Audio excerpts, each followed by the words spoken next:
Escolhido. Olá, nação, eu acredito na minha geração. Estamos iniciando agora mais um episódio do Eu Acredito Podcast. Você que chegou em nosso canal e está aqui pela primeira vez, seja muito bem-vindo. Se ainda não é inscrito, se inscreva em nosso canal aí, ative o sininho de notificações, deixe o seu like, compartilhe para mais alguém. Assim fazendo, a plataforma vai compreender que o nosso conteúdo é relevante e de fato é, e por si só vai recomendar para mais pessoas. Você que já faz parte da nossa família de mais de 180 mil inscritos, muito obrigado por você fazer essa programação toda especial acontecer. Até porque esse podcast acontece para você, por você e para mais ninguém. Toda semana nós estamos aqui com convidados especiais. Hoje não é diferente, porque eu tenho a alegria de trazer mais uma vez a esta mesa um amigo, um irmão, alguém que tem um depósito extraordinário dos céus para compartilhar com esta geração. Ele é professor e hoje veio nos contar aquilo que nunca nos contaram sobre o Natal. Estou falando do querido professor Paulo Câmara. Professor, mais uma vez, seja bem-vindo ao Eu Acredito Podcast. Muito obrigado, é um prazer muito grande estar aqui.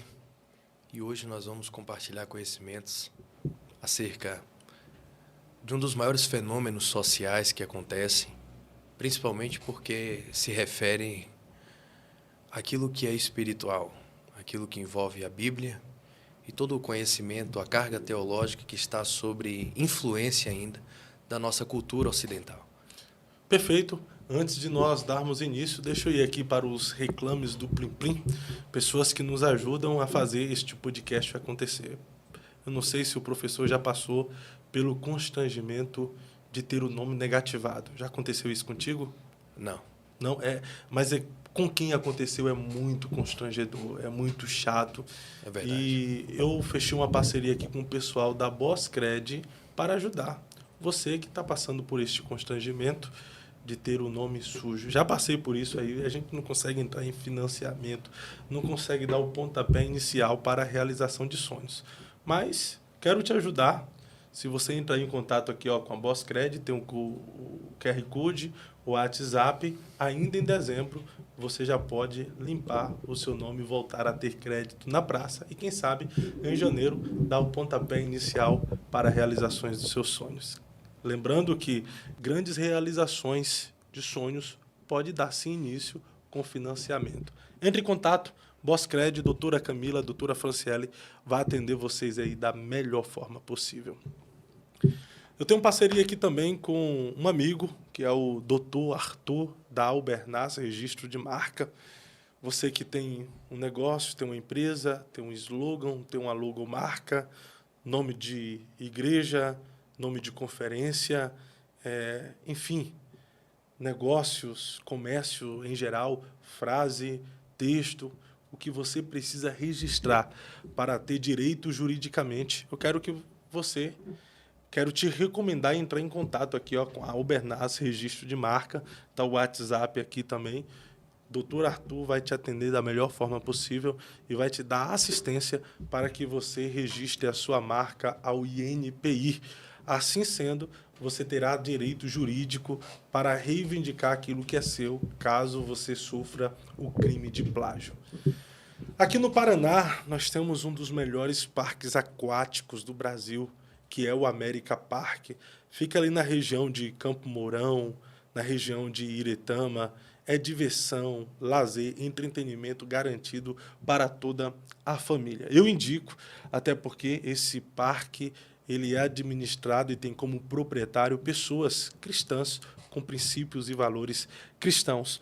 A Melissa vai ter um recadinho especial e a gente já está de volta com o nosso podcast de hoje. Tô doido para ir nesse parque, na verdade, viu? Meu Deus do céu, eu preciso de férias. Vem, férias! Vem. Sol, água e felicidade se encontram no América Park, o mais novo parque aquático do centro do Paraná. Diversão garantida para toda a família.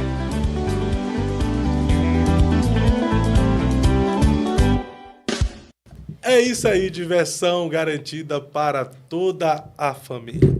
Professor, que honra recebê-lo mais uma vez para nós falarmos dessa temática tão incrível que é sobre o Natal, onde nós, cristãos, homenageamos, celebramos o nascimento do Cristo e também aproveitamos para consumir um pouquinho, né? Presentes e tal. Mas a gente vai falar sobre isso Vamos aqui, falar né? sobre isso. Mas antes de tudo, para o senhor, de forma histórica, de forma bíblica, o que de fato é Natal? Natal. Natal vem da etimologia da raiz do latim dies natalis homini, né? Nascimento. Essa palavra Noel vem do latim, né? Natalis, nascimento. Então, toda a desenvoltura, todo o desdobramento que se dá a partir dessa expressão Natal, vem justamente se referindo ao nascimento de Cristo. Cristo nasce, então se concebe esta data histórica assim também como a Páscoa. A Páscoa celebra a morte e a ressurreição de Cristo. Muito embora os símbolos que a incorporam, se coadunam a essas datas, são símbolos contraditórios, símbolos que não apontam de fato a Cristo. Então, acontece essa máscara, acontece essa maquiagem em torno aí dessas datas simbólicas que são muito especiais e deveriam, de fato, serem valorizadas dentro do nosso meio. Muito embora a nossa sociedade capitalista, que se desenvolveu em torno do comércio e dessa tradição cultural, sufoca qualquer tipo de tendência acerca do apontamento de Cristo. Mas, em resumo, Natal só quer dizer nascimento mesmo, né? Nascimento de Cristo.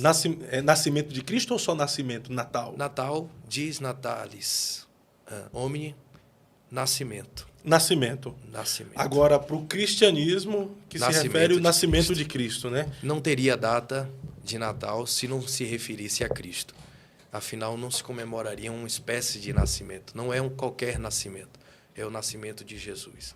Natal é exclusivamente, aponta-se para o desenvolvimento do nascimento ali em torno da história de Cristo. Como uma espécie de celebração ali natural deste acontecimento, né? E é muito interessante a gente poder pautar o entendimento disso nessas instâncias. Porque quando a história vai nos apontar acerca do nascimento de Cristo, a gente tem ali o estabelecimento do Império Romano na Judeia. A região da Judeia ali é a região que Jesus nasce. Jesus nasce em um contexto um pouco complicado, porque aproximadamente ali no ano 64 a.C., ou seja, em torno de 60 anos ali antes de Cristo nascer, o Império Romano foi e coadunou a Palestina justamente ao Império Romano. Se a Palestina agora pertence ao Império Romano, então eles vão conseguir criar subdistritos, vão conseguir ali incorporar toda essa espécie de dominação governamental ali em torno da Palestina. E uma dessas regiões foi a região da Judeia, onde Herodes o Grande se estabeleceu com sua família. Herodes o Grande assumiu em torno ali de 37 a.C., seu governo como rei dos judeus, e começou a desenvolver a sua família ali.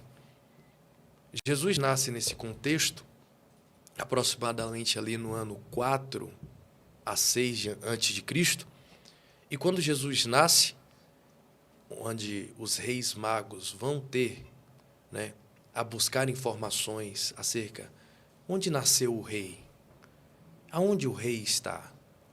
E quando Herodes soube que nasceu um rei, sendo a figura estabelecida de rei ele, então, tomado de ciúme, estabeleceu um decreto ali do assassinato das crianças abaixo de 2 anos. Jesus nasce ali em uma região humilde, na cidade de Belém, Belém da Judeia. Belém ficava a 10 quilômetros de Jerusalém. E quando Belém, como seu significado, representa a casa do pão, já estava apontando para uma revelação bíblica muito interessante da afirmação de Jesus lá na frente. Eu sou o pão da vida. Então, se estivermos nele, não sentiremos fome, porque ele é o nosso alimento. Quando Jesus nasce em Belém, nesse contexto, a gente percebe que, dentro desse desdobramento de Belém, a família deles, sendo seu pai e sua mãe, José e Maria, de Nazaré, tendo recebido o decreto, vão e partem para o Egito, Por que partem para o Egito? O Egito aqui tem muitas comunidades judaicas estabelecidas ali. Então, quando eles saem de Belém e vão para o Egito se esconder para que Jesus não morra, acontece ali essa fuga, né? Esse escape, foi justamente como uma espécie de preservação, onde Jesus vai voltar posteriormente para a Judeia, mas em outra cidade, Nazaré. E aí entendemos o paralelo mais ou menos de que Belém, Nazaré, Belém, casa do pão, né? Nasceu em Belém e, de repente, Jesus de Nazaré. Por que a expressão Jesus de Nazaré? Boa, por quê?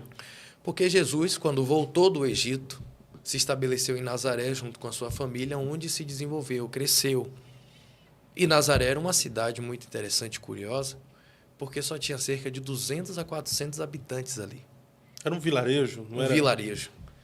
E essa espécie desse vilarejo, o que acontece? As pessoas simplesmente desprezavam, havia um desprezo coletivo geral, principalmente por parte dos judeus. Então, esse desprezo acerca de Nazaré fez com que muitos dissessem aquela afirmação que foi registrada biblicamente: pode, porventura, vir algo bom de Nazaré? Registrado foi uma fala de um dos próprios discípulos de Jesus posteriormente, Natanael, né? Muito interessante. Então, Jesus ali vai crescer em Nazaré. Mas o desprezo por Nazaré seria por ser um vilarejo com poucas pessoas ou porque existia algum outro contexto de Nazaré que levava a ser uma sociedade meio perturbada, conturbada? Nazaré tinha uma economia extremamente agrária, onde as pessoas praticamente vendiam o almoço para comer a janta, passavam muita dificuldade. O distrito de Nazaré, pelo fato de ter poucas pessoas, não era nada atrativo para que outras pessoas pudessem dizer: vou me estabelecer em Nazaré.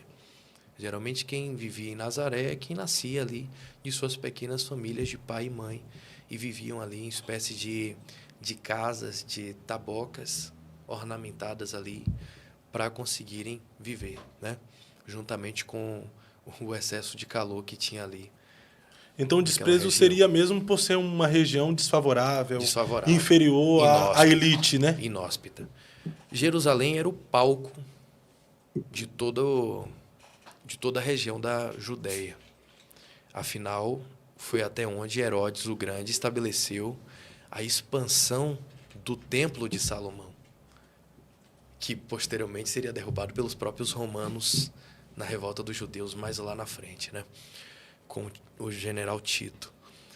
Agora, quando nós entendemos o nascimento de Jesus, nós vamos tentar compreender algumas coisas muito extraordinárias e profundas que foi acerca justamente do contexto que Jesus nasce. Sua família é de Nazaré, sai de Nazaré por conta de um censo e vai até a cidade de Belém. Quando chega na cidade de Belém,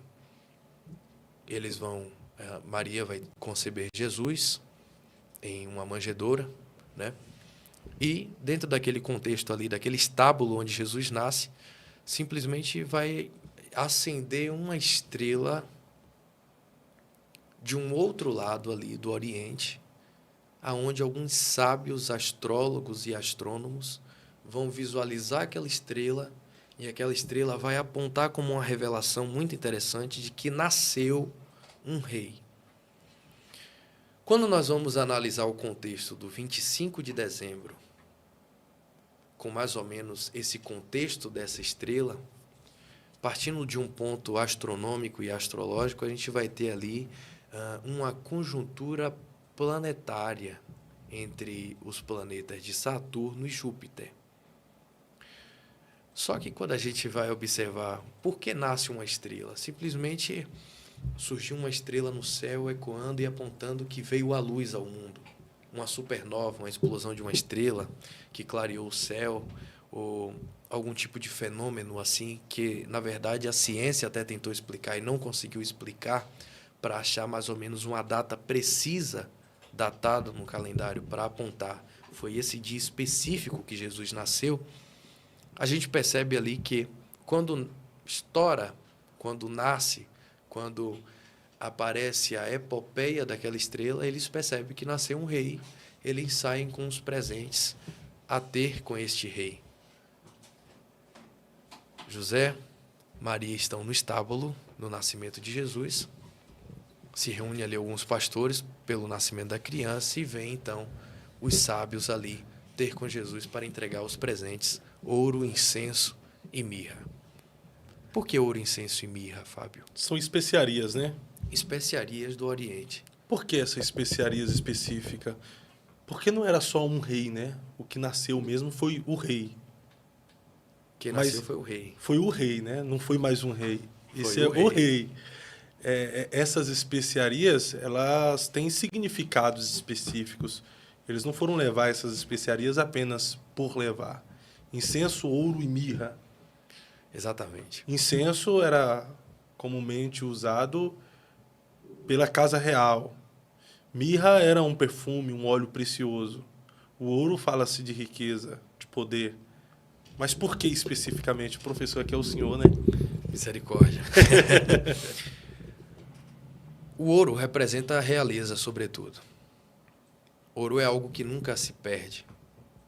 Em toda a história, quem encontrou ouro, quem teve um mapa do tesouro, quem conseguiu encontrar um tesouro até hoje, como uns dias atrás, um garoto, em uma casa antiga que os seus pais compraram, acharam um baú de ouro, datado aí do período medieval.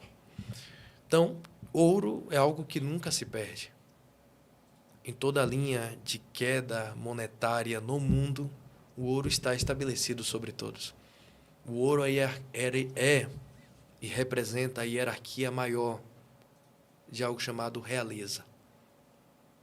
Todo rei precisa de sua majestade. E a sua majestade está ligada à sua realeza. Jesus é o rei. E aquilo ali está evidenciando a sua realeza. O incenso aqui funciona como uma espécie de adorno para um templo sagrado ou para uma casa.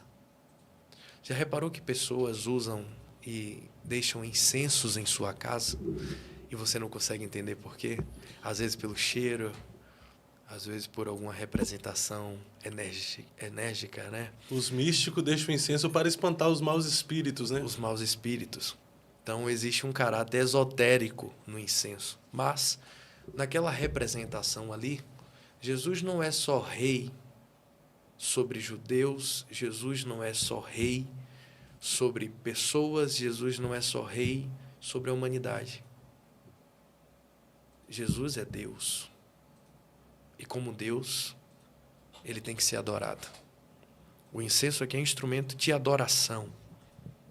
Então, quando é manifestado o incenso como presente, está sendo tributado não só a realeza no símbolo do ouro, mas também a adoração no símbolo de incenso. Não é só o reconhecimento do seu reino, de que fato ele é rei, da sua realeza. Eles estão adorando e prestando louvores a este rei. Exatamente. Interessante. E a coisa mais fantástica de todas é a mirra. Mirra. É muito interessante quando a gente lê cantares e percebe que o rei está do lado de fora, a sulamita está do lado de dentro do seu quartinho insensível, trancada a porta, e o rei está olhando para ela, querendo entrar no quarto, e ela não abre a porta. E o rei está ficando mais distante, e ela está olhando o rei está olhando para ela e ela não abre a porta. E de repente, em vez de o rei virar as costas e ir embora, a Bíblia nos conta que ele vem com a sua mão gotejando mirra e segura na maçaneta da porta, e ela diz que não aguenta e coloca a mão na maçaneta. E aí a Bíblia diz que a mão dela se encheu de mirra.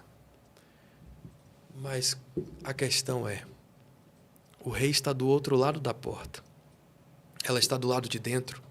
Ela não abriu a porta. Como é que a mão dela se enche de mirra? É que a mirra passou pela fechadura da porta. E era um recado de Deus dizendo, nem que seja pelos mínimos espaços do seu coração, eu entro dentro do teu quarto. Então, dentro dessa questão de mirra, mirra também servia como uma espécie de embalsamento. embalsamento de mortos. É uma especiaria, mas sendo especiaria e o contexto da mirra aqui, é simplesmente apontando para o sacrifício vicário de Cristo na cruz. Já estava apontando para sua morte? Já estava apontando para a sua morte desde o dia do seu nascimento. Então, no nascimento, os magos já estavam falando do sacrifício. Do sacrifício do rei. E nem eles mesmos sabiam. Perfeito. Maravilhoso, né? Muito Tremendo demais, né? A gente perceber. A Bíblia, ela é incrível. No nascimento do rei, que merece a adoração, também já estava falando do sacrifício dele pela humanidade, que daria vida pela humanidade. Muito forte. Muito forte. Quando a gente percebe o contexto da estrela que nasce, da estrela hoje que perdura na nossa tradição ocidental mesmo, diante do capitalismo, muita gente não sabe por que a estrela está no topo da árvore de Natal nas suas casas. Por quê? Simplesmente porque a estrela foi o símbolo e a evidência que levaram os reis magos até Jesus. Então, em todo tempo, está apontando que Cristo, de fato, é a luz do mundo. Então, é interessante ressaltar isso aqui, que a estrela que está no topo, em cima de todas as árvores de Natal, dos pinheiros, que geralmente são usados, essa estrela já está evidenciando o Evangelho. Está Sim. evidenciando o Evangelho, anunciando que Cristo é a luz da humanidade. Então, não está de tudo errado ter o pinheiro e a árvore de Natal em casa, sendo que essa árvore de Natal está representando a estrela que evidenciou o nascimento do Cristo. Vamos lá. O que acontece? Quando a gente entende o contexto de Nazaré, entende o contexto ali, de fato, do nascimento de Jesus em Belém, a sua fuga necessária para o Egito, muitas crianças morreram pela mão de Herodes, o Grande, porque simplesmente a vaidade de Herodes, o Grande, deixava ele de forma implacável. Herodes morre ali, bem próximo à data que Cristo nasceu. O decreto permanece. Cristo vive. Foge para o Egito, volta, e era tradição entre os judeus que os meninos homens aprendessem até os seus 12 anos acerca das leis judaicas. Quando ele completava os seus 12 anos de forma integral, ele se dirigia ao trabalho cotidiano junto do seu pai. Era muito provável que, assim como seu pai fazia determinada função, o filho com certeza faria aquela função, porque era passado de pai para filho. Então, quando Jesus completa 12 anos, que a gente tem ele aparecendo no templo, e temos 18 anos de silêncio, a gente se pergunta, onde é que estava Jesus na história durante um período de 18 anos que ninguém comentou, falou, viu ou escreveu acerca dele? Ele ficou em Nazaré por 18 anos, oculto do cenário bíblico, né? A gente não tem nada a respeito de Jesus nesse período de 18 anos. Nós chamamos de período do apagão, o período de anonimato. Não sabemos como foi a sua adolescência, quais cursos ele cursou, se faculdade ele fez. Podemos deduzir aquilo que toda criança judia e os adolescentes judeus tinham que fazer na época, né? Que era o Talmidim, tinha que entrar no caminho do discípulo e aprender as escrituras. Mas nós não sabemos quais cursos cursou, faculdade fez. Nós podemos supor que ele tenha aprendido nesse período uma profissão, seguindo o exemplo do seu pai, José, que era carpinteiro. Jesus aprende a arte da carpintaria e carpinteiro se torna. A título de curiosidade, relacionada à sua profissão, foi uma das apelidos que Jesus ganhou depois, carpinteiro. Depois de exercer o seu ministério. Muitas pessoas iam até o encontro dele, mas desconheciam a sua verdadeira identidade. Logo, as pessoas davam apelidos para Jesus, inúmeras. Dentre tantas estava o carpinteiro milagreiro da cidade de Nazaré. Né? Nesse período de 18 anos, ele aprende a profissão, mas nada nós sabemos a respeito de Jesus. Mas eu acho que mais do que saber o que ele fez. Há quem diga que durante 18 anos Jesus estava guardando dinheiro para comprar uma casa na praia. Né? Isso aí já é suposições infundadas, né? Mas assim, chega até a ser maligna. Isso é infundadas e malignas. Mas a pergunta é, na verdade,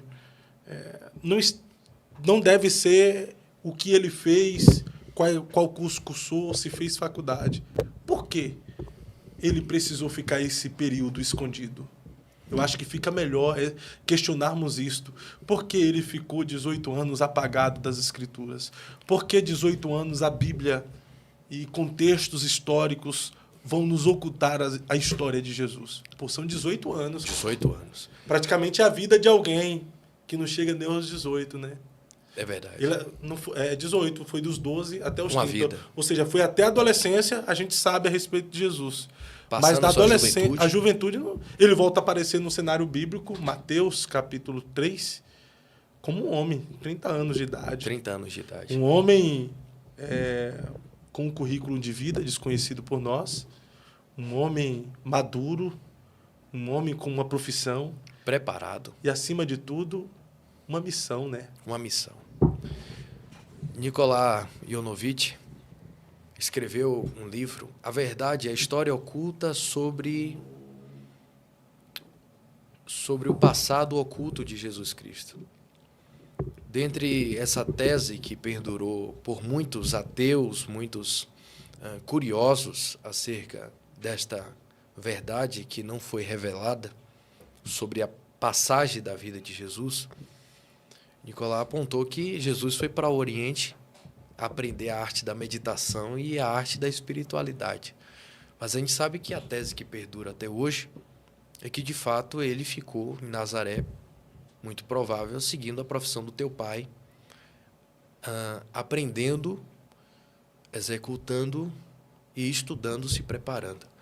Quando a gente fala sobre um período oculto, até você ver alguém ascender uma posição de destaque, a primeira coisa que as pessoas querem saber é acerca do passado desta pessoa.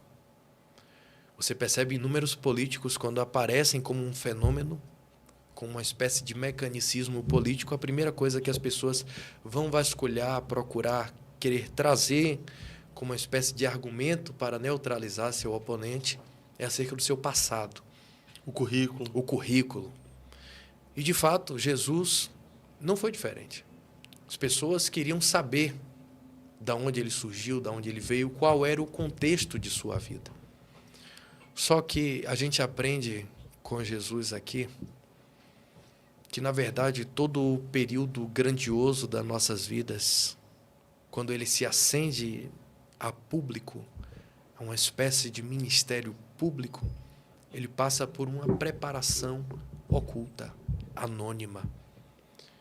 Muitas pessoas querem acender os seus talentos já no estrelato, no holofote, no destaque, sem passar pelo período de preparação, sem passar por um período de estruturação, de maturação daquilo que virá a ser conhecido pelas outras pessoas. É necessário o tempo de preparo, né? Pessoas que querem exercer aquilo que recebeu de forma prematura estão suscetíveis à frustração, decepção e à desistência. A desistência facilmente na primeira contrariedade. Esses 18 anos, a gente pode dizer que ele não apareceu porque estava se preparando. Porque ninguém aparece se preparando. Véio.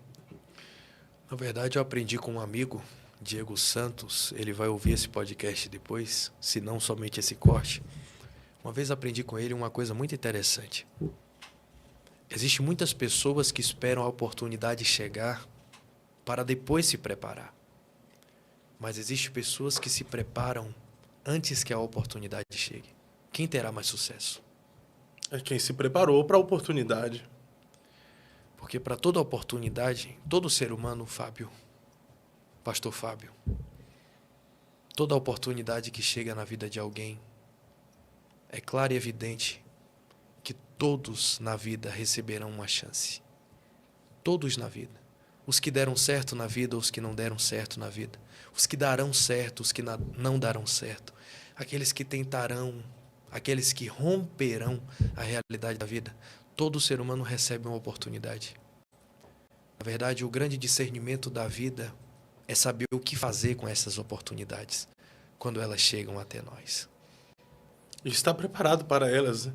Porque não adianta eu saber o que fazer com as oportunidades sem estar preparado.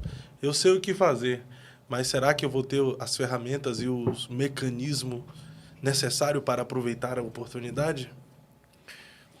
Essa questão da preparação para o ministério de Jesus garantiu ele uma estrutura nunca vista entre os homens. Afinal, ele era Deus e ele também era homem. Nos momentos que ele precisava ser Deus, ele era Deus. Nos momentos que ele era homem, ele, de fato, estava na nossa matéria, sentindo as nossas próprias limitações. Mas, dentro desse contexto do nascimento, da preparação, deste período, dos anos ocultos, propriamente dito conhecidos, a gente concebe, então, a data aí do nascimento de Jesus, 25 de dezembro. Mas existem contrariedades sobre essa data do nascimento de Cristo. Nem todos confirmam e afirmam que Jesus nasceu dia 25 de dezembro. Na verdade, nós temos outras fontes que chegam a afirmar que Jesus não nasceu nessa data. Apresenta que Jesus nasceu ali em março, abril, né? Disse que, na verdade, está mais próximo para março e abril do que para 25 de dezembro. Jesus não nasceu em dezembro. Isso é um fato. A gente tem o texto de Lucas 2, a festa dos tabernáculos, um período onde ali tem uma mobilização que apontaria que Jesus nasceu ali no mês de setembro ou outubro. A gente tem ali um conhecimento de que Jesus nasceu aproximadamente 6 meses depois do nascimento de João Batista. E se a gente for pegar ali todo o relato histórico, desde a liturgia do seu pai Zacarias, sacerdote, apontaria que Jesus nasceu no mês de junho. E há outros ali que pegam o texto de Lucas 2, verso 8, que aponta ali o nascimento de Jesus, em média ali, num pastoreio das ovelhas, no período da primavera, período de abril, março e abril, mais ou menos. Março, abril ou maio. Então, não se tem uma certeza e não se pode afirmar uma certeza acerca do nascimento de Jesus, por conta dessa disparidade histórica aí de informações. Acho que, na verdade, a maior discussão não é acerca de quando Cristo nasceu, mas o grande propósito do seu nascimento. Perfeito. E qual foi o grande propósito do nascimento de Cristo? Então, se nós comemoramos Natal, dentro do cristianismo, nascimento de Cristo, nós deveríamos, além de celebrar o seu nascimento, celebrar o propósito para o qual ele nasceu. A ideia do Natal deveria ser essa. Por que 25 de dezembro? Porque 25 de dezembro se coadunou no mundo inteiro, se conglomerou este fenômeno capitalista. Natal, melhor época do ano. Natal. O Natal não é mais o mesmo. No Natal tem unidade, no Natal tem mesa, no Natal tem comunhão, no Natal tem amigos. Hoje as pessoas, e antes as pessoas, desde que nós nos entendemos como seres humanos, como gente, a gente entende e concebe ali que o Natal, de fato, foi um período onde as pessoas comemoram, tem essa data como expectação aí, anual. Mas quando a gente pega o 25 de dezembro, a gente se refere a algumas festas que, na verdade, se trouxe como consequência do Império Romano ainda. Primeiro, a gente tinha Júlio César estabelecendo alguns feriados entre os romanos. Havia o solstício de inverno. O que é o solstício de inverno? Solstício de inverno era um período onde as pessoas tinham um ano de longos dias e, de repente, por um fenômeno da rotação da Terra, aquele dia específico, o dia era mais curto. Então, as pessoas se reuniam naquele dia e faziam coisas que não faziam nos dias comuns, porque aquele dia era datado, aproximado, estabelecido, constituído, concebido como um dia rápido. Então, as pessoas se juntavam ali para fazer essa comemoração. Era precisamente ali do dia 21 ao dia 25 de dezembro. no Império Romano Antigo. Aí a gente tem o Solis Invictus, ou o Sol Invicto, que era comemorado também ali uma festividade ao Deus Sol, à luz divina. O Sol é um instrumento de adoração para nós, então vamos conceber uma festa aqui que manifeste uma adoração específica ao Deus Sol. Apolo, na Grécia, né, no panteão dos deuses mitológicos, era o Deus Sol. A gente tem ali, por fim, a Saturnália. A Saturnália era uma festa macabra, uma festa que envolve uma espécie de misticismo muito profundo e que por isso temos a árvore de Natal nos nossos dias. Há duas histórias para a Saturnália. Primeira história, a Saturnália era uma festa onde mulheres que não poderiam ter filhos se juntavam a algumas cerimônias pagãs, algumas festividades pagãs que tinham na época. E na Saturnália havia muitos sacrifícios de animais. Há quem diga que a Saturnália também tinha sacrifícios humanos. Como o pinheiro sempre foi uma árvore conífera. Conífera, o que é isso? Formatos de cone, Sim. triangular. A gente observa a árvore conífera como uma árvore resistente ao inverno. Se eu tenho uma árvore conífera, um pinheiro, que é resistente ao inverno, vou simbolizar já que ele dura tanto na estação do verão quanto na estação da primavera, do outono e do inverno. Uma árvore que resiste ao tempo, às estações. Então eu vou conceber esta árvore como uma árvore da eternidade. Não posso ter filho. Não posso conseguir resolver todos os meus problemas. Quero prestar um culto, um agradecimento de algo que recebi e atribuo a determinado Deus. O que é que eu vou fazer?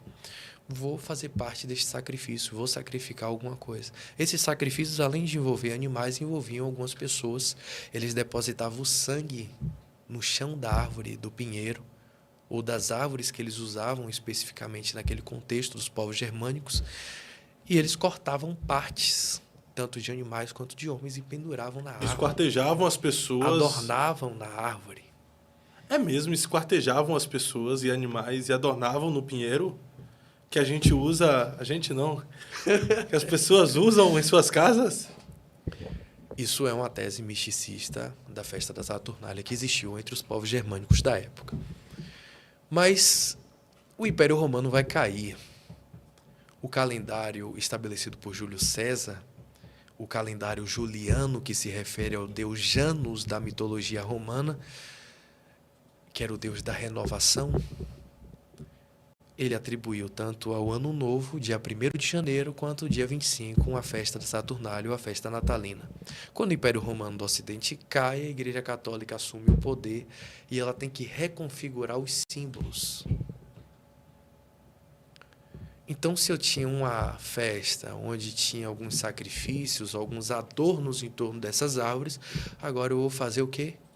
Vou modificar este simbolismo. E cristianizar. E cristianizar este simbolismo.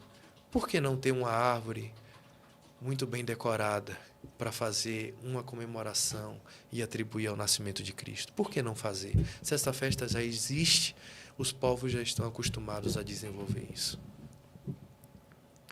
Vamos manter. Aí manteve a festa, que tinha uma origem pagã. E coadunou ela ao religioso. Com uma nova maquiagem. Transfigurou ela ao religioso. Vamos identificar uma coisa muito interessante aqui. As bolas que pessoas compram.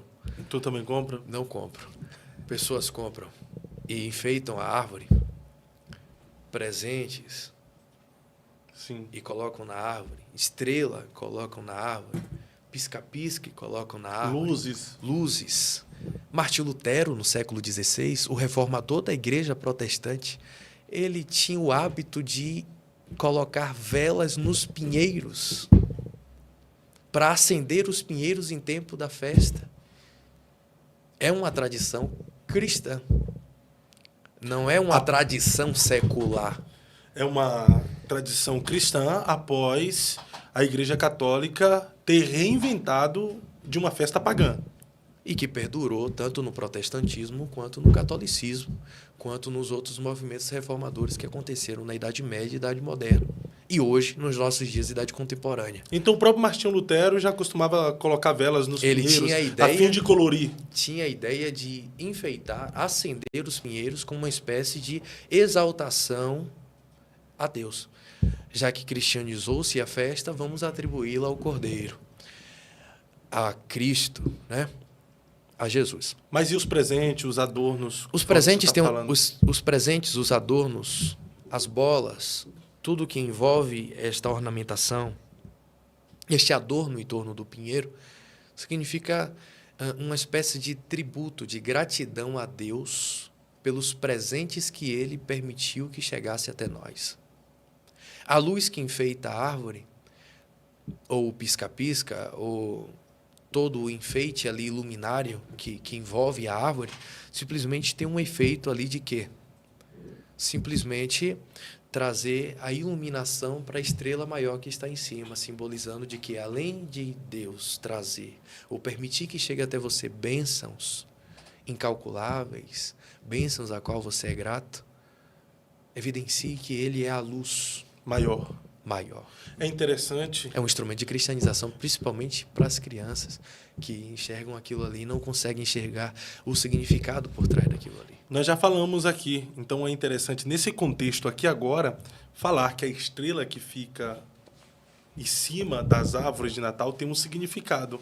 Qual é esse significado? O senhor falou, mas dentro desse contexto aqui dá para ressaltar novamente, que é interessante. Dentro desse contexto, toda espécie de efeito luminoso em uma árvore, ou um pinheiro, ou uma decoração de Natal, junto com os adornos, os presentes, as bolas ali que são uma espécie de agradecimento, tributo pelas bênçãos que chegam até nós por parte de Deus, ali enuncia tanto essa gratidão quanto a iluminação, a atribuição de que Cristo, de fato, é a luz do mundo e celebra-se o seu nascimento por intermédio deste símbolo. Mas tu tinha falado antes que aquela estrela que fica em cima foi ela que evidenciou para os magos e os reis que Cristo havia nascido, né? Exatamente. A estrela que acendeu para os reis magos é o simbolismo dessa estrela que está sobre a árvore de Natal, que representa a luz que chegou no mundo, a luz do mundo. E aí os outros adornos evidenciam essa estrela. Evidenciam essa estrela e também enunciam uma gratidão por todas as benesses ali concedidas por Deus ou por esta luz maior sobre nós. Contextualizando isso, na sua visão, tanto histórica quanto cristã, é legal o cristão ter árvore de Natal em casa? Até porque você contou que a origem mesmo do pinheiro é uma origem pagã, onde era feito sacrifício de pessoas esquartejadas e colocadas nas árvores. A Igreja Católica cristianizou, os protestantes quanto os católicos deu continuidade a este símbolo cristão, mas que teve uma origem, uma festa pagã. Hoje seria interessante a gente dar continuidade, evidenciando o Cristo nessa árvore? É um movimento que não tem como você extinguir da sociedade. Porque é uma tradição que já vem acontecendo há muitos séculos. Simplesmente, a maioria das pessoas nunca ouviram falar sobre isso. A Saturnália, assim como tinha um efeito de trazer esta festa macabra, este ritualismo esotérico exacerbado, porque destrinchava animais e pessoas para adornar os pinheiros junto com sangue, também trazia um outro tipo de festa. E é aí que o ponto histórico se divide, porque alguns ficam com esta parte, outros ficam com outra. De que o pinheiro era adornado com presentes, de fato, com cores, com luzes, e que apenas a festa simbolizava isso. Não apontava para Cristo, mas, de fato, a igreja, quando cristianizou esta festa, incorporou estes bons elementos e trouxe aí este caráter elementar, apontando para Jesus. Então, neste ponto, quando a gente olha, deve ou não deve, faz ou não faz, pode ou não pode, pode ou não pode, é muito subjetivo. Porque a visão que posso ter, talvez a visão que você tenha seja diferente. Talvez você diga assim, não, é uma forma de eu dizer para os meus filhos que isso aqui simboliza Cristo, que aquela estrela maior representa Cristo, que é a luz de todo o mundo. Tem pessoas que vão dizer, nunca mais quero árvore de Natal na minha casa, ao ouvir coisas assim que representaram há mais de 4.000 anos atrás. Mais de 2, 3.000 anos atrás. Então, quando a gente traz, por exemplo, o livro de Jeremias que condena a adoração a imagens, a símbolos. Na verdade, a árvore de Natal não deve ser símbolo de adoração, apenas decoração ou algo que evidencie apenas uma representatividade religiosa. Não seria um ídolo. Não seria um ídolo, a não ser que a pessoa faça de tal, que seria uma responsabilidade exclusiva de cada um, tornar isso o quê? Mas Não há essa separação dentro das igrejas daquilo que é e daquilo que não é. Ou você coloca tudo em um lado ou você coloca tudo do outro. Não tem uma divisão, dizer, é apenas um instrumento decorativo. É apenas uma evidência de que Cristo é o Salvador do mundo e eu quero deixar na minha casa como um símbolo bonito, porque representa uma época do ano que é adotada tanto pelos religiosos quanto pelos seculares. Tem ateus que têm grandes árvores lindas de Natal dentro das suas casas e aquilo ali não representa Cristo para ele. não representa nada, na verdade. Não né? representa nada Só para enfeite. ele, só um enfeite. Mas até hoje existe essa discussão do pode, não pode, comemorar ou não. A igreja, entre aspas, se divide muito nessa questão, porque ao mesmo tempo que se levanta gente a favor da cerimônia, da comemoração, dos enfeites, das luzes, das árvores, nós temos pessoas que se levantam totalmente contra. Por exemplo, alguns argumentam que todo ano a gente coloca um ídolo dentro da casa através da árvore de Natal. Não se tornaria de fato um ídolo, porque todo ano, nessa data específica, você traz uma árvore de Natal para dentro de casa, enfeite, presente, enfim, luzes. Não se tornaria algo místico mesmo, totalmente religioso, mas que foge da adoração a Cristo? De fato. Quando a gente fala sobre 25 de dezembro, sobre o calendário estabelecido desde o Império Romano, sobre a incorporação, transfiguração desses elementos pela Igreja Católica, a gente percebe coisas como, por exemplo, a gente tem aí uma ressignificação, uma resignação desses elementos. Então, aquilo que era para ser uma espécie de paganismo é uma espécie de celebração religiosa, de fato, que apontasse para Cristo. Claro que o que vai acontecer no Natal? Natal, que deveria simbolizar, de fato, uma comemoração do nascimento de Cristo, pelas transformações comerciais e culturais ao longo da história, no século XIX, a Coca-Cola incorporou o Natal baseado em uma história que aconteceu lá na Turquia com São Nicolau.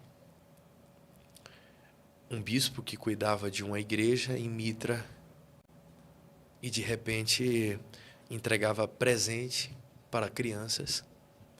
E essas crianças gostavam, endeusavam, globalizaram ele. A palavra quase não sai. Popularizaram e trouxeram essa popularidade para ele como uma espécie de generosidade e bondade. O que vai acontecer com as pessoas ali? Alguns homens na Europa pegaram essa história, levaram lá e eclodiu lá nos Países Baixos. O Sinterklaas. O Sinterklaas representa Papai Noel, que os norte-americanos incorporaram e transferiram como Santa Claus.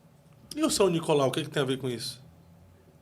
Foi o que originou-se na Turquia. Passou-se para a Europa essa história, nos Países Baixos sintetizaram essa história, gourmetizaram a história, os Estados Unidos comprou a história, transformaram em Santa Claus, e aí a Coca-Cola no século XIX pega e constrói Papai Noel com roupas vermelhas. É por isso que na Páscoa não tem símbolo de Cristo e sua ressurreição, mas coelho e ovo. Sabe por quê? Por qual motivo? Coelho e ovo, na tradição pagã, tinha símbolo de fertilidade. Você vai vender alguém que morreu e ressuscitou dos mortos? Ou é mais fácil convencer crianças a comerem chocolate com o símbolo de um coelho? No Natal é mais fácil celebrar uma criança que nasce, um bebê recém-nascido? Ou é mais fácil você gostar de um velho com barba e um saco de presentes montado? As hienas. Então, quando você percebe essa capitalização, esse capitalismo, essa sociabilidade, essa associação do mercado com esses elementos que deveriam ter fundos mais profundos e possui plano de fundos mais profundos do que realmente parece ser, o contexto muda. Não vende no mercado. Então é preciso lucro. Eu preciso de símbolos. Eu preciso de histórias que sejam mais aceitas pelo público do que a história que realmente é. Mas São Nicolau foi tão generoso e tão bom assim mesmo? Ou existe alguma outra história a respeito do bom velhinho? Existiram muitos São Nicolaus por aí, né? Que se apropriaram desse espírito de bondade. Você sabia que você pode atribuir a Papai Noel um sentido religioso de Cristo? É mesmo. Afinal, os ensinamentos de Cristo eram bondade, generosidade. O que Papai Noel representa para as pessoas? Bondade, generosidade. Então, queriam trazer algum tipo, uma espécie elementar do caráter do ensinamento de Cristo a uma figura capitalista que pudesse vender. Na verdade, mas o que eu acho desse Papai Noel é que ele é um impostor. Um impostor. Assim como o coelho na Páscoa. Como o coelho na Páscoa é um impostor. Viu que são datas específicas da humanidade celebrar a Cristo, reconhecer o senhorio de Cristo, a bondade, a generosidade de Cristo, o nascimento, morte, crucificação, ressurreição de Cristo. Aí entra o Papai Noel da vida. Quem é Noel? É que as pessoas, aí as crianças crescem com essa mentalidade, que Natal é um bom velhinho com um saco de presente nas costas gritando ho, ho, ho, ao invés de ser uma criança que nasceu para salvar toda a humanidade, né? Não uma criança, mas o Deus encarnado em uma criança que nasceu para salvar toda a humanidade. A Europa, ela foi um instrumento muito interessante para a história. Nos livros de história você não percebe as histórias que aconteceram na África no mesmo momento que estava acontecendo na Idade Média. As histórias das dinastias que estavam se passando na Ásia, como estava passando na Europa na Idade Média. O que estava acontecendo aqui na América do Sul, enquanto na Europa estava acontecendo a Idade Média e o Renascimento. Então, a humanidade praticamente silenciou-se ao único continente, a única esfera de conhecimento, uma europearização do conhecimento. Jesus Cristo nunca teve olho azul e nunca foi loiro, como foi vendido pelos europeus nos quadros de Da Vinci e Michelangelo. Mas para a sociedade da época aceitar Jesus, ele tinha que ser transfigurado até a sua etnia para ser aceito nas comunidades. Na época não venderia um preto, né? Os pretos estavam escravizados, era como escravo. Mas ele era moreno, Cristo, né? É muito interessante a gente falar sobre a aparência de Jesus, porque Jesus, sendo judeu da Galileia, tendo característica dos povos semitas, ele tinha pele morena ou pele oliva, cabelos ondulados, pretos, olhos castanhos, nariz com aquela característica forte de um palestino, com queixos definidos, barba curta como os judeus possuíam, sandálias de couro nos pés, manta ou túnica, 1,60 m, 1,65 m, como padronizados pela arqueologia da época. A própria Bíblia nos menciona que Jesus não tinha aparência, nem formosura, nem nada que chamasse a atenção dos homens em detrimento dos outros. A Europa nunca ia incorporar este elemento e trazer a verdade como ela é, principalmente para um período de tanta segregação quanto aconteceu historicamente falando. Então, neste contexto que a gente observa aqui, que Jesus Cristo simplesmente tinha outras características do que foi vendido muito tempo pela história, a gente consegue aqui ter um vislumbre que, na verdade, nunca se resumiu à aparência de Jesus. Porque ele está acima de qualquer povo, raça, língua, nação, etnia. A Ásia fez um Jesus para si. A África fez outro Jesus para si. A América do Sul fez outro Jesus para si. A Europa fez outro Jesus para si. Então, as imagens foram abstraídas com o tempo. E hoje, cada um fica fazendo Jesus para si, né? Do seu jeito. Não mudou nada. Não muda, né? A história é a mesma, só muda os personagens. Hoje a igreja, cada um faz um Jesus para si, né? Continua, na verdade. Hoje as pessoas precisam viver da forma mais confortável possível. Foi-se o tempo onde as pessoas, de fato, abriam mão dos seus próprios desejos e ideais para seguir uma verdade maior.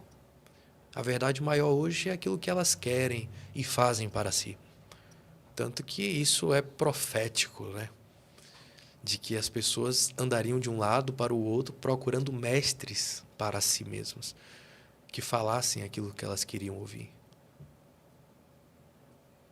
E isso faz com que elas consigam viver de forma mais confortável e melhor. Quando a gente incorpora esse elemento do Natal, a gente vai passando ali toda essa transfiguração histórica das festas pagãs que foram cristianizadas e chegando até os dias de hoje.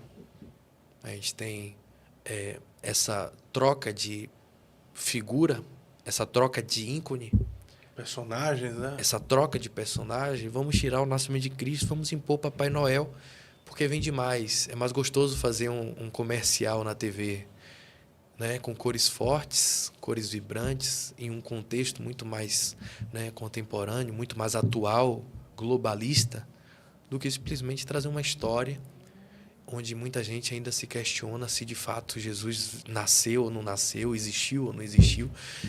Mas é incontestável saber de que a história foi dividida, acreditando ou não, em antes de Cristo, depois de Cristo. Não tem como questionar. Na verdade, tem gente que não comemora essa data porque eles sabem que Jesus nasceu dia 25 de dezembro. Mas o fato de Jesus não ter nascido dia 25 de dezembro, isto não me leva a não comemorar. Porque o importante não é se ele nasceu 25 de dezembro ou se nasceu em abril, setembro, outubro, junho, seja qual for a data. Mas se tem uma data para comemoração do seu aniversário, do seu nascimento, por que não comemorar, não celebrar o dia que o Cristo nasceu, o ano que Cristo nasceu? Quando a gente pega esse contexto do Natal, a gente pega o contexto do Ano Novo também. Fim de ano é símbolo, de fato, de família. Sim ou não? Sim. Contexto familiar. Uhum. Alguém que repartiu os anos como fatias em pedaços. Esse sujeito é mercadologicamente genial. Porque todo dia 1º de janeiro, estabelecido lá também no Império Romano, no calendário, simplesmente trazia o quê? 1º de janeiro é o grande milagre da renovação. É onde as pessoas concebem a ideia de que tudo vai ser diferente. É o grande momento ali onde as pessoas criam aquela grande expectação de que um novo tempo virá. A gente celebra final do ano e a passagem de ano com essa espécie misticista de que, de fato, a vida trará coisas que este ano não trouxe. Este presente momento não trouxe. E seria um misticismo ou seria... Esperança. Esperança. Motivação, incentivo. Motivar a si mesmo acreditando que amanhã será melhor. A passagem de ano é apenas uma virada de data? Uma virada de números? Para você? Depende, né? Eu me preocupo, porque eu sei que eu tô ficando mais velho. Fato. A velhice vai chegando, as doenças. Eu sinto coisa que eu não sentia há anos atrás já, né? Acho que hoje todo mundo tem a mesma idade. Acho que hoje está todo mundo complicado, meio complicado.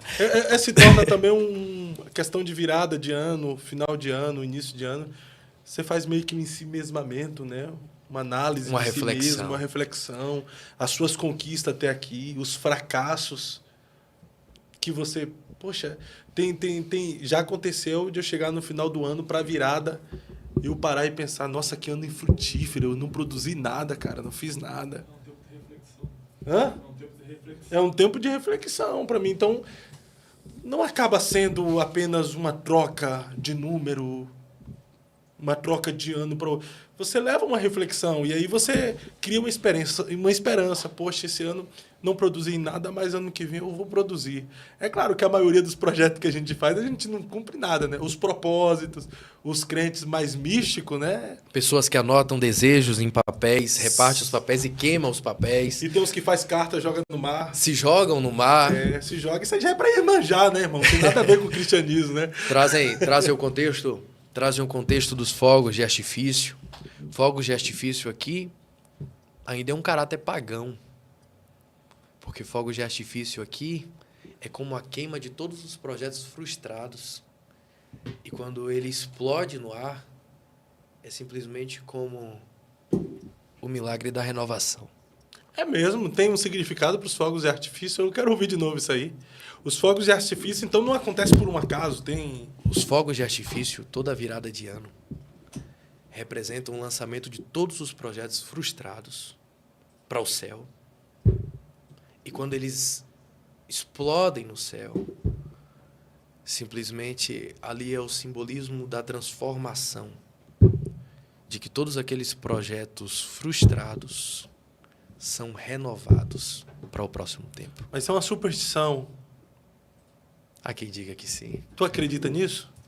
Como professor. Acredita ou não? Não acredito. Mas faz sentido, não faz? Faz sentido. Eu acho que depende muito do pensamento do cara. Agora que tu me contou isso aí... Você veste branco no ano novo? Agora que tu me Você contou... veste branco no ano novo? Agora que tu me contou isso aí, rapaz, quando o Sogro estiver... Vai ser impossível, Léo, não lembrar disso. Olhar assim, falar que os projetos frustrados se destruam todos e se renovam. Agora veste... Vai estourar fogo no ano novo agora. Agora, as vestes... Eu particularmente, apesar de Não tem nada a ver, né? Eu, sobre roupa, vestimenta, essas coisas, eu fui criado num contexto familiar muito simples, muito pobre mesmo, que a gente não tinha esse negócio de comprar roupa. De comprar roupa e tal. Então, a gente usava o que tinha. Então, esse negócio de cor, de roupa... É que você nunca usou verde, né? Não trouxe dinheiro. Pode ser, né? Eu nunca usei verde, é por isso que até hoje não trouxe dinheiro, né? Branco, pode ser que às vezes eu passo por tanto tempo de guerra que não tem paz, né, velho? É que eu nunca prestei atenção nisso, né? Então vou começar agora, eu vou usar verde, branco, dinheiro. Vamos começar a perceber, Vamos começar a testar, né? Muda, vai né? que. O que tem sobre essas roupas aí? Tem também uma ideia? Essas superstições de vestir branco na virada de ano simboliza aí um ano de paz, prosperidade. Branco representa a pureza. Então é como se todas as máculas que você gerou, produziu, concebeu, consumiu durante o período daquele ano que se passou, quando você veste branco em uma passagem de ano, o misticismo que em torno veste você de branco é simplesmente o fato de você dizer: agora eu vou começar um ano novo limpo. Interessante. Atraindo a paz. Não é o sangue de Jesus mais que limpa o ser humano, não, né? É se vestir branco. de branco, né? Eu já mandei até encomendar minha camisa. Você vai se vestir de branco também? Não. O que acontece? Eu acredito que essas coisas não estejam nada a ver, né? Há quem acredita em milagres, há quem acredite em superstições, há quem acredite em misticismo, há quem tenha práticas esotéricas. Isso vai da fé de cada um, né? Mas também não temos nada contra quem se veste bem. Não é porque a gente não acredita que não tenha. Já vesti terno branco, com camisa branca, gravata preta no ano novo. Já Aí vesti. ficou parecendo Já aquele... Cara, terno branco, gravata branca. Não, gravata tudo vermelha aí. branco. Colocou aquele chapeuzinho Não, não também? coloquei, não. Ficou parecendo aquele personagem de uma religião aí, preto velho. Mas é Zé Pilintra, né? É Zé Pilintra. É o Zé Pilintra? O que acontece? Branco. Então, há de discernir, de fato, esses hábitos. E, de fato, há um entorno, um misticismo, tanto na espécie do Natal, quanto na espécime do Ano Novo. Mas há alguma coisa, de fato, por exemplo, se vestir com a roupa que se veste, você atrai aquilo que você veste na virada do ano?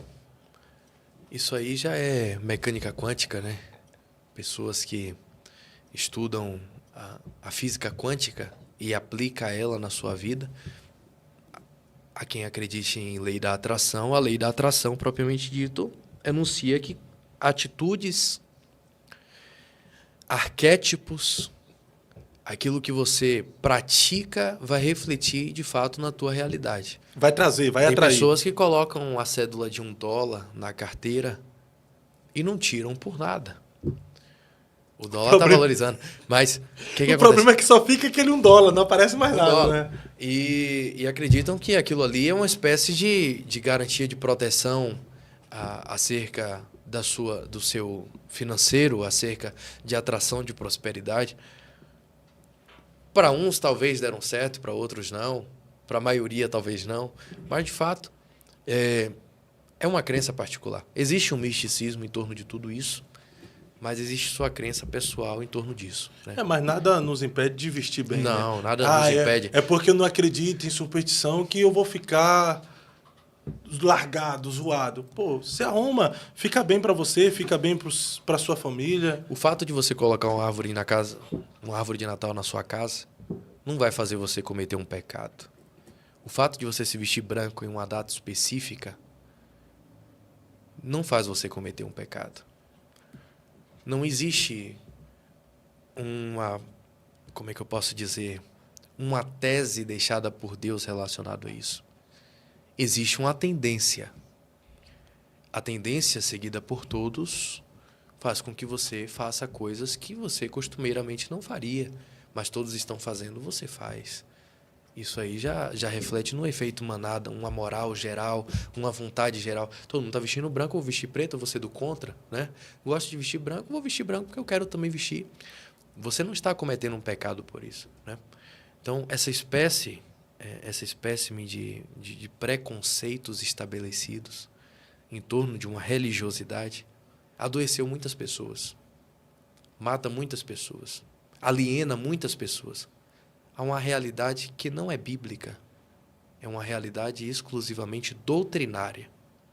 E aí está o perigo. Discernir aquilo que é deixado por homens e aquilo que, de fato, não influencia em nada na sua vida espiritual. Ô, professor, mas o senhor há de concordar que o personagem central da festa, ele está sendo esquecido, né? Está sendo esquecido. Se a gente conseguir ressignificar estes elementos dentro da nossa própria verdade, da verdade que realmente tem de ser evidenciada, o sentido muda a partir da tua casa. Quando a gente generaliza as coisas, a gente coloca as coisas em perspectiva de risco. Porque as pessoas estão na fila contrária à nossa direção. Então, quando a gente coloca todo ponto de vista nosso, aquilo que nós vamos fazer em ponto de generalizar, o que é que as pessoas estão fazendo, que caminho as pessoas estão seguindo, qual é a orientação aqui, qual é a sabedoria geral aqui, a gente pode entrar em contradição aos nossos próprios valores, princípios, atitudes. Pode esquecer alguns dogmas, porque talvez você esteja vendo algumas pessoas usarem aquele elemento de forma contrária. Se de repente você tem aí um anel de ouro no seu dedo, e de repente esse anel de ouro virá símbolo de um movimento aí ditatorial no mundo, e as pessoas pararem de usar ouro e começarem a usar prata, ou usarem anel de brilhantes ou diamante, enfim, ressignificarem. Não vamos mais usar anel de ouro, vamos usar anel de outra coisa. E aí? Mas sua verdade é que você quer usar o anel de ouro, você gosta de ouro. Porque eu sempre usei. Você sempre usou ouro, mas de repente aquele movimento que chegou, eclodiu, né? As pessoas ali adotaram como uma verdade e vontade geral. Então, todas as pessoas que usarem ouro fazem parte daquele movimento lá específico. Vai fazer você parar de usar ouro obrigatoriamente, contra a tua própria vontade. Porque você vai ser inchado, classificado, taxado, incluído contra a tua própria vontade. É uma coisa que não pertence à tua realidade. Pertence à realidade que o mundo estabeleceu, mas que você não faz parte. Mas que se você usar publicamente ou na frente dos outros, aquilo ali vai ser objeto de escárnio, de vitupério, de ridicularização para você. Então, é importante a gente, de fato, reacender a chama do Cristo e fazer essa separação, né? Esse discernimento. Quem usa a árvore de Natal em casa e diz assim, eu não vejo como pecado, vou ressignificar isso aqui de acordo com o sentido que tem que ser isso aqui, como gratidão àquilo que Deus me deu, como iluminação, eu estou trazendo aqui Cristo como evidência de que, de fato, Ele é a luz do mundo, é a luz da minha vida, da minha casa, da minha família. E isso aqui vai estar aqui como elemento central, com este sentido, este significado, esse simbolismo, e não adorar aquilo ali, apenas ser um objeto ali que as pessoas olhem e vejam realmente, poxa, que legal. Ter essa explicação também para os convidados, essa né? interpretação. Essa interpretação, falou, olha, a gente trouxe esse pinheiro aqui, mas para nós, aqui em casa, as luzes, esse presente está evidenciando o Cristo que aquela está acima. Estrela é bíblica. É bíblica. Nós estamos celebrando aqui, de fato, o nascimento de Jesus, porque ele mudou a humanidade após o seu nascimento. Ele trouxe perdão para... As crianças precisam ter este ensinamento. Eu já frustrei a minha filha já faz tempo. Todo mundo. Eu já fui frustrado. Eu frustrei a com minha este filha. pensamento. Eu frustrei a minha filha faz tempo. Quando eu falei para ela a primeira vez que Papai Noel era apenas um impostor numa festa que não era dele, ela chorou a beça. Mas é melhor frustrar a minha filha com a verdade do que alegrar ela com a mentira, entendeu? Ficar ali, ai, Papai Noel, Papai Noel. Com certeza. Eu falo, é interessante, mas o que esse cara quer só quer o nosso dinheiro, entendeu? Quer que você fique comprando. É um movimento. E as pessoas são influenciadas por esse movimento. A arte sempre é um instrumento de politização. O Walter Benjamin, um grande escritor, né, cometeu suicídio na Segunda Guerra Mundial, em 1941. O Walter Benjamin dizia que a arte era um instrumento de politização. Você percebe movimentos como o nazismo chegou a eclodir por toda uma sociedade por intermédio de arte. Ele conseguiu entrar na mente das pessoas por intermédio de arte. As pessoas são influenciadas o tempo todo por comerciais, por vídeos que viralizam, por pôsteres nas redes sociais, por memes, por propagandas, por canais de mídia. Tudo aquilo ali sempre é uma tendência que leva as pessoas a um único caminho. Seja ele de fake news, seja ele de inverdade, seja ele de tendências, né? Seja elas malignas ou apenas virais, sazonais. Sazonal é aquilo que vem e que passa, né? Então, a gente sempre está seguindo uma tendência, porque sempre existe um plano político em ação para tudo que existe na sociedade. E a arte, sendo esse instrumento aí de politização, de manifestação, de manipulação social, tudo isso traz aí características elementares aí que são até indispensáveis na vida das pessoas. Se você não tem, ou você não faz, ou você é contra aquilo determinadamente, quem está, na verdade, quem vai ser, né, escrachado ou até mesmo mal entendido é você, e não a tendência que está sendo seguida por todos, né, por intermédio dessa influência maior, que é a mídia hoje em dia, né? Então é mais do que natural que as pessoas se sintam atraídas a esses tipos de movimentos. Sim. Mas nossa função como detentores ou conhecedores, ou aquele que busca, aquele que simpatiza, com entender um pouco mais a profundidade das coisas que vê e não apenas as aceita, a gente consegue reinterpretar, ressignificar as coisas e conseguir apimentar aquela determinada situação, ou elemento, ou arquétipo qualquer estabelecido ali, com os olhos da verdade. Perfeito. Professor, vamos lá. Boa aula aqui que eu tive, mas deixa eu fazer uma pergunta, olhando nos seus olhos, e eu preciso de uma resposta. Me fale algo que eu nunca ouvi sobre o Natal. Te falar algo que você nunca ouviu sobre o Natal? Isso. Natal é a única verdade que temos sobre Cristo dentro de uma sociedade que é contra Cristo. Até o ateu comemora o Natal e evidencia Cristo sem saber. O Natal é o firme fundamento daquilo que foi estabelecido lá atrás e foi concretizado com a promessa de Deus e que redimiu a humanidade com o nascimento de Jesus. O único significado e simbolismo que o Natal tem na sua essência e verdade é sobre o nascimento de Jesus Cristo. Nada mais. Esse é o Natal para você? Esse é o significado do Natal propriamente dito, historicamente, religiosamente falando, biblicamente falando, e na contemporaneidade não é aceito. E para você, especificamente? O Natal é isso. Paulo Câmara, o que é o Natal? O Natal é a celebração do nascimento de Cristo, que veio como a luz do mundo para redimir a humanidade, cumprir a grande promessa de Deus para a vida do homem. O primeiro Adão, por ele veio o pecado. Jesus veio como o segundo Adão para redimir a humanidade e inserir-nos novamente no lugar perfeito. Todo cristão deve comemorar o Natal? Todo cristão deve comemorar o Natal, mas simbolizando a verdade, evidenciando a verdade do Natal, propriamente dito e de fato em verdade, do jeito que tem que ser.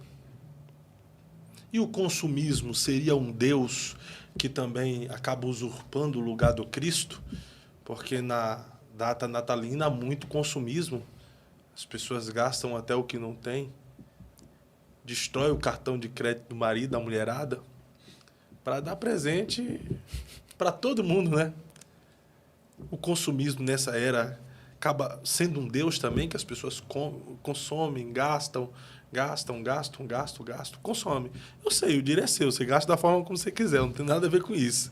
Você compra o que quiser e tal. Mas se a gente não tomar cuidado, o consumismo pode se tornar um Deus também. O consumismo é amante da vaidade. Não existe vaidade sem consumo. Eu consumo meu próprio ego. Eu consumo meu próprio dinheiro. Eu consumo aquilo que é deixado mercadologicamente diante dos meus olhos. Eu consumo aquilo que não preciso. Eu consumo aquilo que eu ostento. A vaidade, além de ser amante do consumismo, é a mãe do consumismo. Quando a gente tem o consumismo aqui evidenciado em um período tão profundo, com um significado tão voraz, tão enraizado, tão abalizado, tão sustentado, tão estabelecido, e eu tenho esse consumismo aqui como ponta do iceberg de tudo isso, que é aquilo que é visto por todos, e o restante do iceberg escondido pelas águas. A gente tem o consumismo aqui como uma espécie de idolatria geral. Porque sempre é para evidenciar algo ou aquilo que você não tem ou quer mostrar. Então, se eu tenho, por exemplo, aqui o consumismo como a ponta desse iceberg, eu tenho aqui o ápice da minha vaidade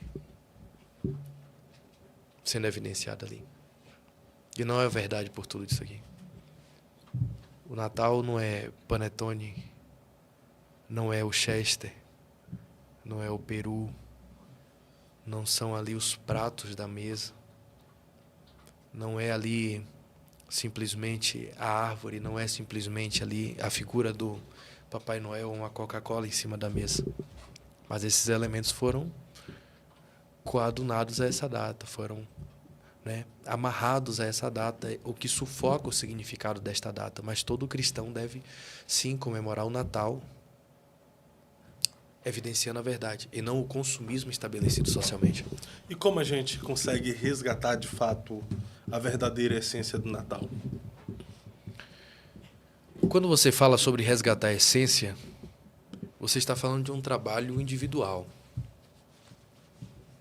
A maioria das pessoas não vivem sobre sua essência. A sua essência é evidenciada em poucos momentos.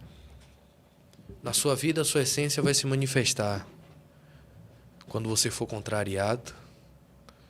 Na sua vida, a sua essência se manifestará no seu pior momento, no seu pior estágio, no fundo de poço da sua vida. A sua essência se manifestará na sua infância. A sua essência se manifestará ali, no momento onde você sentir mais gratidão diante de tudo que você conseguiu conquistar. Sua essência. A essência é aquilo que está por detrás de todas as camadas humanas. É chamada no grego de substatis. Substância, essência. Quando a gente fala sobre resgate de essência, a gente está falando sobre o quê? Eu quero trazer a verdade do fundo de todas essas camadas e colocar sobre todas essas camadas aqui tudo aquilo que foi construído, tudo aquilo que foi estabelecido. Quando eu faço isso, como é que eu vou resgatar isso? É me despindo de tudo aquilo que foi construído, tudo aquilo que está sendo evidenciado. É simplesmente eu trazer a verdade, explanar a verdade, viver esta verdade. É assim que você resgata a essência de algo. E é isso que as pessoas hoje, em vontade geral, nunca irão fazer. É um trabalho individual que pode ser, sim, né, deixado como uma espécie de legado nas pessoas. Legado não é aquilo que damos para as pessoas, é aquilo que construímos nas pessoas.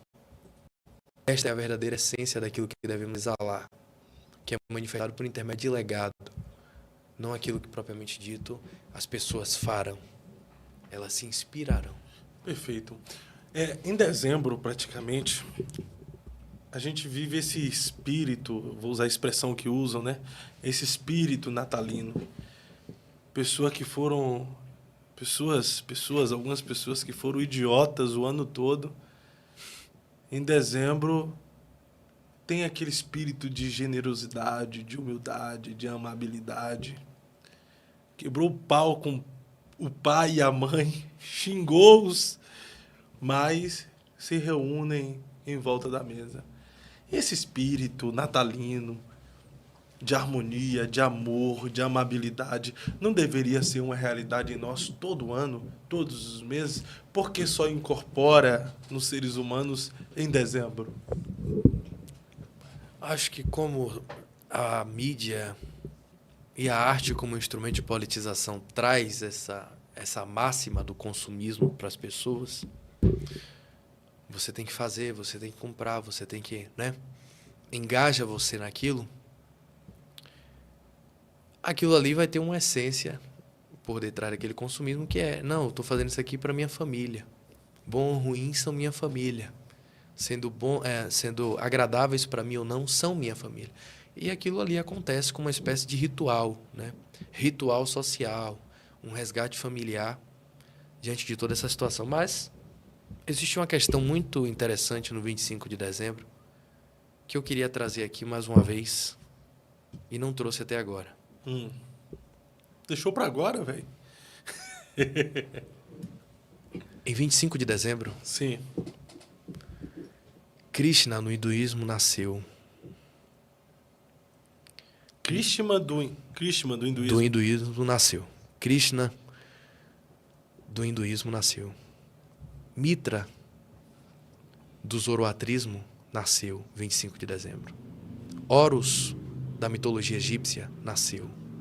Dionísio ou Baco, o deus da festa, do vinho, nasceu.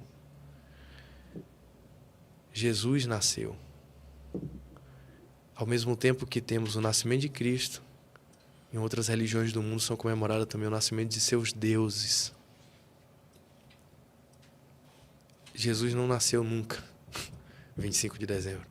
De fato, toda essa construção social em torno deste feriado aqui é simbolismo justamente como uma espécie de motivo, como uma espécie de subterfúgio ali para se comemorar outra coisa. Um símbolo familiar, Cristo fica de lado. Uma reunião familiar, o nascimento de Cristo fica de lado. A festa, de fato, do Natal, que evidencia uma espécie de consumismo ali, negligencia a única coisa que eles deveriam trazer como evidência, como centro. Está todo mundo na mesa, a família reunida. Estão comemorando o que ali? Apenas uma reunião de um feriado? E a essência da verdade de tudo isso, né? Foi deixado de lado. O Cristo é deixado de lado.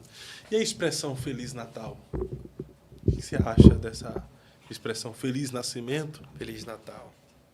Feliz Nascimento. Feliz Natal. Natal se tornou nome de cidade. Natal vem da natalidade, né? Um crescimento demográfico datado como pessoas, né? Nascimento de pessoas. Quando a gente fala sobre Natal, a gente está falando sobre uma espécie de nascimento, mas de fato ninguém interpreta feliz nascer. É apenas um simbolismo ali técnico, social. Nascer é feliz. Nascer é feliz? Nascer é feliz. Eu nasci de novo. Sou feliz porque nasci de novo em Cristo. Né? Se levarmos... Então você tem que dizer, toda vez que alguém se batizar, Feliz Natal, né? Feliz Natal acontece quando alguém se batiza, então. Sim, acontece. Toda vez que acontece um batismo, então todos devem dizer Mas Feliz essa expressão Natal. Feliz Natal Então, deve ter uma origem também, né? É meio hipócrita. Bom, toda a origem que nós temos dentro da nossa tradição espiritual ocidental é baseada no sofrimento eurocêntrico trazido pela Europa para cá, né? Então essa expressão Feliz Natal existe no inglês como Merry Christmas, no francês como Joyeux Noël, Noel, Natalis, Natal, né?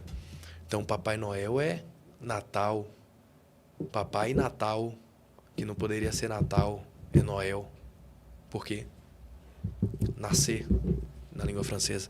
Então, quando a gente fala sobre essa expressão que é usada no mundo todo, simplesmente foi algo abarcado ainda pela igreja, quando trouxe a tradição romana aqui, evidenciada na idade pós-moderna, moderna e medieval da época. Então tem a ver com isso. Essa Tem a ver expressão. com isso. Perfeito. Professor, que legal esse bate-papo sobre o Natal contigo.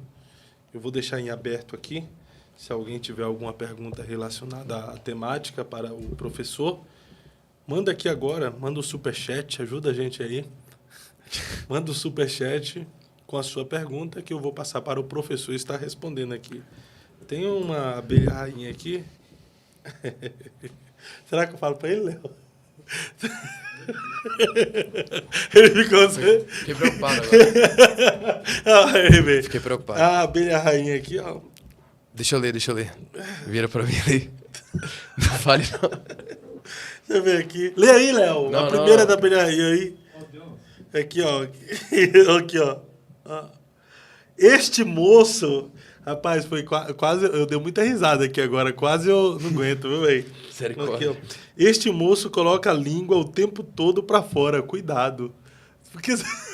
Misericórdia, que isso? Meu Deus do céu. Ô, professor Paulo.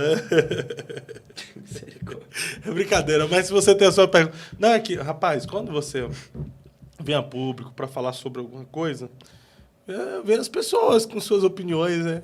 Aí, ó, você fica colocando a língua pra fora aí. Cadê? Tem que tomar cuidado, irmão. Não vai aparecer pra você, não. O Senhor não Aparecer confirma. não? Sério? Só aparece pra gente. Não testifica aqui? Não testifica. Misericórdia. É que ele tá com a boca seca, né? E coloca a língua pra com fora. certeza. É hábito, hábito. É hábito, então. Morre lentamente quem é escravo do hábito.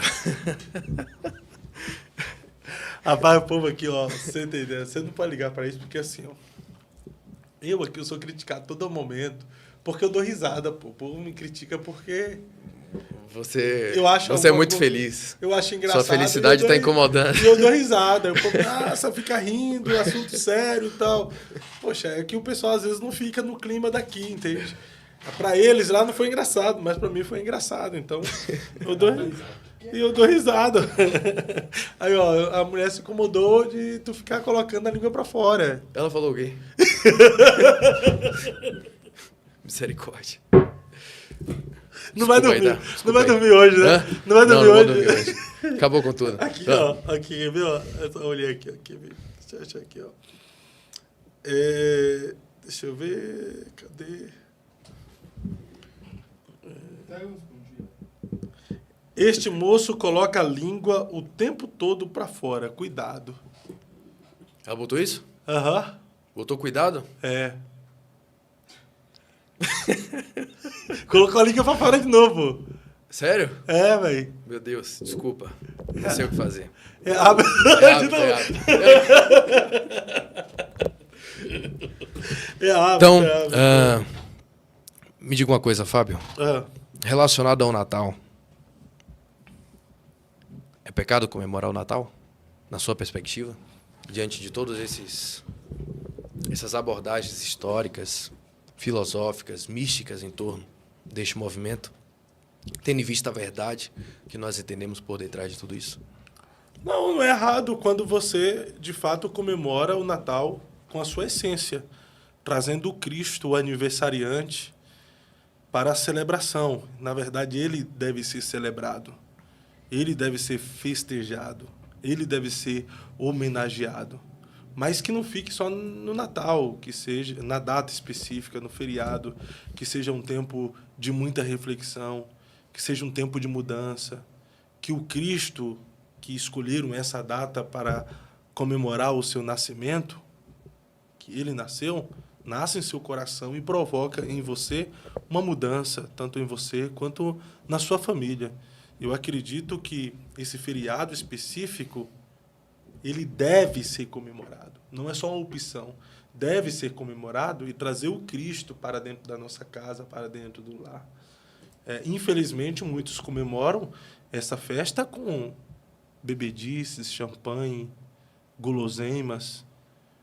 Quantas guloseimas, as alimentações, eu também tenho a ceia, uma maravilha. Agora, as bebedices, a embriaguez em uma festa totalmente cristã, onde é para o Cristo ser homenageado, eu sou totalmente contra. Você quer beber, bebe em outro feriado, não especificamente no Natal. Reúna a sua família, coloque as coisas no lugar. É o tempo de você demonstrar amor e amar de verdade. É o tempo de Cristo viver no coração, nas casas das pessoas. Mas não viver especificamente nessa data, nesse mês. Ele viver e fique lá vivo para sempre. Continuamente. Né? Continuamente. O Natal aponta para o Ano Novo no momento que a gente reflete sobre uma coisa que foi dita muitos anos antes de Cristo por um filósofo chamado Heráclito de Éfeso. Heráclito de Éfeso apontava uma frase muito conhecida por muitas pessoas, muito abordada dentro do mundo contemporâneo, principalmente no contexto de superação dos desafios da vida. E Heráclito de Éfeso trazia o contexto do seguinte: um homem não consegue adentrar o mesmo rio 2 vezes, porque nem as águas do rio, nem o homem são mais os mesmos. Perfeito. Nós estamos em constante mudança o tempo inteiro. E essas mudanças que acontecem repentinamente na nossa vida simplesmente fazem com que a nossa vida se transforme. No momento que nós começamos esse podcast aqui, até o momento que este podcast findar, nós já não somos mais os mesmos. Ah, mas o meu pensamento não mudou. A minha mente não mudou. O meu conhecimento não mudou. Apenas assisti, pratiquei, estive, fiz presença no podcast.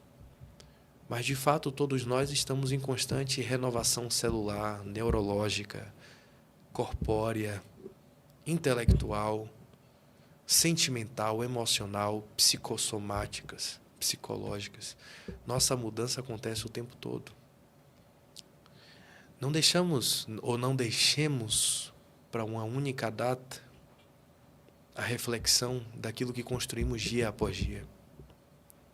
Porque quando nós fazemos a soma desses dias que nós deixamos passar sem refletir, é o momento que muitas vezes nos frustramos com aquilo que nós nos permitimos viver e deixar acontecer, em detrimento daquilo que a gente poderia ter reparado ou agido com mais cautela, mais paciência, mais cuidado, refletindo nossos erros, nossos acertos, aquilo que nós abraçamos, aquilo que deixamos de abraçar, oportunidades que aproveitamos e oportunidades que perdemos.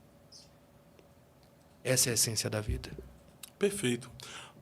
Professor Paulo Câmara, se tu fosse o presidente de uma nação e tivesse que fazer um pronunciamento para a sociedade no geral, deixando uma mensagem de Natal para todos os seus ouvintes. O mundo está de olho no senhor ali naquela câmera, esperando ouvir uma mensagem que venha através da sua voz, através dos seus lábios. Qual seria esta mensagem? Bom, a você que me ouve neste momento, a gente reflete na vida e todas as suas esferas, sejam elas sociais, econômicas, sejam elas familiares ou até mesmo pessoais. E dentre toda essa reflexão que se passa dentro da nossa vida, dentro do nosso contexto de vida, simplesmente uma única luz se acende no final deste túnel em que nós passamos dia após dia: a esperança. Precisamos abraçar a esperança. Afinal, dizem que a esperança é muito perigosa, que a esperança pode deixar um homem ou uma mulher louco ou louca, que a esperança simplesmente é uma promessa vazia de uma expectativa que nunca virá. Mas na verdade, nunca alcançaremos nada sem a esperança. E a esperança que nós abraçamos, principalmente nos momentos mais críticos da nossa existência, essa esperança que nós trazemos para o nosso lar, essa esperança que nós cultivamos na nossa vida dia após dia, de que tudo será diferente, de que tudo será melhor. É ela que movimenta nossas vidas, nos impulsiona a vivermos o melhor. Afinal, dias melhores virão, melhores coisas ainda acontecerão, e tudo aquilo que você viveu de bom não há de se comparar com aquilo que ainda chegará. Então, neste momento, a mensagem de Natal que poderia deixar para você é: cultive a esperança. Nossa esperança maior está em Jesus Cristo, aquele que acendeu a luz das nossas vidas e aquele que nos mostra o caminho dia após dia. Neste Natal, reflita sobre aquilo que você cultivou durante a tua vida, durante este ano, e aquilo que você cultivará, levará ou deixará de cultivar para o próximo ano. E que a esperança seja a chave de toda a transformação, de toda a mudança, de tudo aquilo de bom que virá. Porque a esperança vale a pena mais do que todas as coisas. Bom é um homem, bom é uma mulher que tem esperança, que cultiva a esperança e que trabalha por dias melhores. Enquanto Deus não abrir a próxima porta, adore a Ele no corredor. Perfeito. Você está no Eu Acredito Podcast. Este foi mais um episódio especial falando a respeito do Natal. Espero que você tenha gostado. Portanto, se você caiu de gaiato no navio, estava navegando nas redes sociais e chegou a esse podcast. Não é inscrito, se inscreva em nosso canal, ative o sininho de notificações para que você seja notificado dos cortes que serão feitos desse podcast e também dos próximos podcasts ao vivo que faremos. Amanhã, quinta-feira, já temos mais um podcast a partir das 14 horas. Convidado, pastor Lincoln Romano. Será um tempo incrível de aprendizado, como foi este, de uma conversa agradável e de experiências boas compartilhadas. Nos ajude a alcançar a nossa meta ainda em dezembro. Antes de 2025, temos a meta de alcançarmos 200 mil inscritos aqui no canal. E você pode nos ajudar compartilhando com alguém nos seus grupos familiares, os grupos que você tem nas redes sociais. Fale bem da gente ou fale mal também. Pede para as pessoas se inscrever falando que tem treta, tem coisa ruim. As pessoas são convidadas até pelas tretas, pelas brigas, pelas coisas ruins. O pessoal fala, vou me inscrever aqui para ver se é ruim mesmo. Então, enfim, nos faça chegar além, compartilhando e fazendo esse podcast ser conhecido. Quinta-feira, pastor Lincoln Romano, e nós daremos continuidade ainda a muitos convidados até o dia... Até a próxima semana. Próxima semana, vou tirar férias antes do Natal aí, mas a gente vai continuar essa semana e semana que vem com programações especiais, com pessoas especiais que estarão participando aqui do Eu Acredito Podcast. E já temos uma programação toda especial para janeiro. Fique conosco no Eu Acredito Podcast. Siga todos os nossos patrocinadores, Albernaz Registro de Marca, Boss Cred e também América Park. Professor Paulo Câmara, qual é o seu Instagram? Proficâmara, @Proficâmara. @Proficâmara. YouTube? Bibliosofia Cultural. Bibliosofia Cultural. Tem conteúdos? Tem conteúdos muito interessantes que coadunam ali Bíblia e filosofia.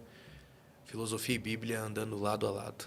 Perfeito. Alguma coisa mais que o senhor queira falar? Considerações, alguma coisa? Agradeço pela oportunidade de estar aqui. É uma grande honra estar aqui, versando sobre conhecimento, sobre aquilo que realmente importa, tanto socialmente, quanto culturalmente, quanto espiritualmente também, todos os valores que perpassam a vida cotidiana, a vida diária, a sua vida em si. Só gratidão, agradeço a você que nos acompanhou, nos assistiu. Espero que tenham aprendido algumas teses aí que aconteceram historicamente. E vamos para cima. Esqueceu de falar alguma coisa? De falar alguma tese? Não, hoje não. Não esqueceu não? Tá tudo... Tá tudo... Entregou tudo? Entreguei tudo. Perfeito. Espero poder recebê-lo aqui outras vezes. Ano que vem, teremos aí muitas datas para estar aqui junto. Maravilha. Com a gente, conversando. Estaremos juntos. Viu? Será uma grande bênção. Sempre Maravilha. recebê-lo aqui no Eu Acredito Podcast. Valeu, Léo. Valeu, TV Fusão. Valeu a todos vocês, telespectadores, que faz esse podcast acontecer. Eu vou nessa. Amanhã, com a graça de Deus, estou de volta. Até mais.